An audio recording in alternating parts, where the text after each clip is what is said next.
हरि शब्द के रूप के बारे में पढ़ा था और जिसमें हमने थोड़ी सी कारक के बारे में चर्चा की थी। आज हम लोग कारक के बारे में अध्ययन करेंगे कि कारक होता क्या है, कारक की क्या परिभाषा है।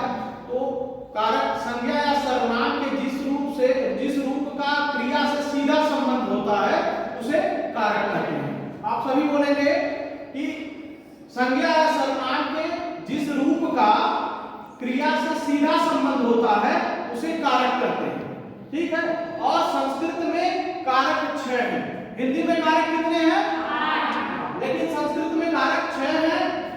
मैंने कल की कक्षा में भी बताया था कि संबोधन को कर्ता के अंतर्गत रखते हैं और षष्ठी विभक्ति जो संबंध कारक है उसको संस्कृत में कारक के अंतर्गत नहीं रखा जाता है।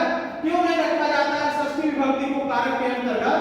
क्योंकि षष्ठी विभक्ति में जो संबंध कारक है उसमें क्रिया जो है कर्ता से सीधा संबंधित नहीं होती है, इसलिए षष्ठी विभक्ति संबंध कारक को कारक के अंतर्गत नहीं रखा जाता है। तो संस्कृत में कारक कितने हैं? पहला है कर्ता कारक जिसका चिन्ह क्या है? ने। और कर्ता कारक में कर्ता प्रधान होता है। जैसे रामः गच्छति, अभी एक उदाहरण हमने लिखा था रामः गच्छति, तो इसमें किसकी प्रधानता है? राम की। और कर्म कारक में इसका चिन्ह क्या है? को। और इसमें किसकी प्रधानता होगी? कर्म की। कर्म लिखा हुआ है ना यहाँ पे, किसकी प्रधानता होगी? कर्म की। और हिंदी के तरह इसमें संस्कृत में तमाम सूत्र रहते हैं। कर्म कारक, कर्ता कारक, करण कारक में कई प्रकार के सूत्र होते हैं जिसका आपके पाठ्यक्रम में चूंकि है नहीं, मैं तृतीय सेमेस्टर में भी कारक है वहां पर इसको पूरा डिफाइन करूंगा। लेकिन उदाहरण आप समझ लीजिए कि जिसमें कर्म कारक हो, जैसे कर्म प्रधान हो, जैसे रामः आम्रम खादति। अगर एक उदाहरण ले लें, रामः आम्रम खादति,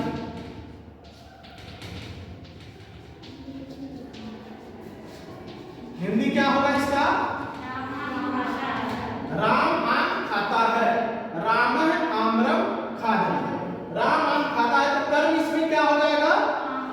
आम। तो राम के खाने की क्रिया किस पर समाप्त हो रही है?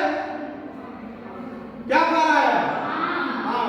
तो आम क्या हो गया? कर्म हो गया। यानी कि क्रिया का फल जिस पर समाप्त होता है उसे कर्म कारक कहते हैं। कर्म कारक की क्या परिभाषा हो गई कि क्रिया का फल जिस पर समाप्त होता है उसे कर्म कारक कहते हैं।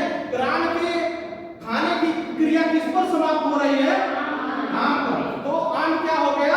कर्म कारक हो गया, क्योंकि खाने की क्रिया जिस पर समाप्त होगी, कर्म कारक की यही परिभाषा है कि क्रिया जो है खाने की क्रिया जहां समाप्त होगी उसे क्या कहेंगे? कर्म कारक। और अगला जो कारक है आपका करण कारक, इसका चिन्ह क्या है? से। ठीक है। करण कारक में जैसे करण कारक जो है इसका प्रयोग तब करते हैं कि जैसे जिससे राम ने रावण को तीर से मारा, तो तीर क्या हो गया? करण कारक हो गया। यानी कि जो माध्यम प्रयोग हम करते हैं, जिस माध्यम का प्रयोग हम करते हैं किसी भी कार्य को करने के लिए, ठीक है, उसे क्या कहते हैं? करण कारक कहते हैं। और संप्रदान कारक, इसका चिन्ह क्या है? के लिए इसका उदाहरण क्यों बताइए? संप्रदान कारक में बताइए।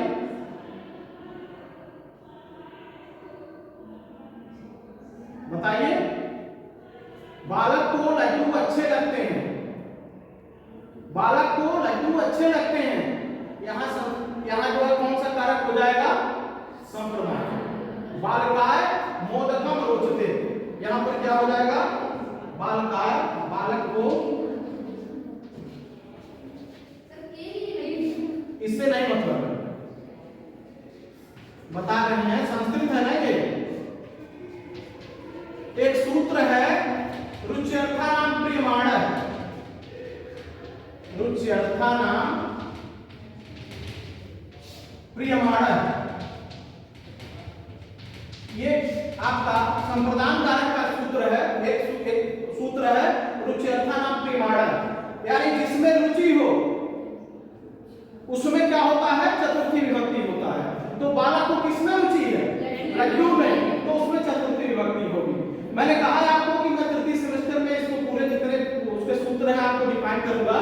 तो रुच्यर्थानां क्रियमाणा से संप्रदान कारक में बालकाय मोदकम रोचते, बालक को लड्डू अच्छे लगते हैं, ठीक है। तो ये क्या हो गया आपका संप्रदान कारक हो गया। किस सूत्र से हो गया? रुच्यर्थानां क्रियमाणा से, कि जिसमें रुचि हो उसमें कौन सा कारक हो जाएगा? संप्रदान कारक हो जाएगा। इसके बाद आपका पांचवा जो कारक है अपादान कारक है। जैसे हाँ, वृक्षात, वृक्षात, पत्राणि पतन्ति। अलग होने के अर्थ में, जब कोई चीज किसी से अलग हो, ठीक है, या इसमें एक सूत्र और भी आता है चौरात विभेदी, जैसे जिससे भय हो या जिससे रक्षा की जाए, वहां भी अपादान कारक होता है। जैसे चोर से भय है तो इसका क्या हो जाएगा? संस्कृत चौरात विभेदी।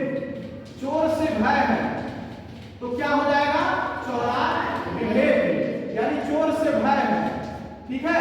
तो जिससे रक्षा की जाए या जिससे भय हो वहां भी पंचमी विभक्ति अपादान कारक होता है।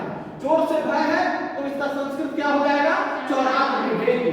यहाँ भी कौन सा कारक हो जाएगा? अपादान कारक। और अधिकरण कारक में और पर का प्रयोग होता है।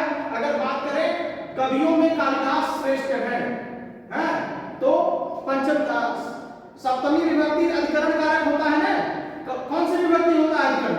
सप्तमी विभक्ति। तो सप्तमी विभक्ति का हम कल आप लोगों को रूप याद कराए थे। तो कवियों में कालिदास श्रेष्ठ है, तो सप्तमी विभक्ति में क्या रूप हो जाएगा? रामः रामयो रामेषु, तो कविषु, ठीक है, कवियों में कालिदास श्रेष्ठ, कविषु, क्योंकि यहाँ कवियों में हो गया कालिदास, हाँ, कवियों में कालिदास श्रेष्ठ है, क्योंकि मैं आ गया है कविष कालिदास श्रेष्ठ है, ठीक है। ऐसे ही और वीडियो देखने के लिए आप लोग चैनल को लाइक एवं सब्सक्राइब करें।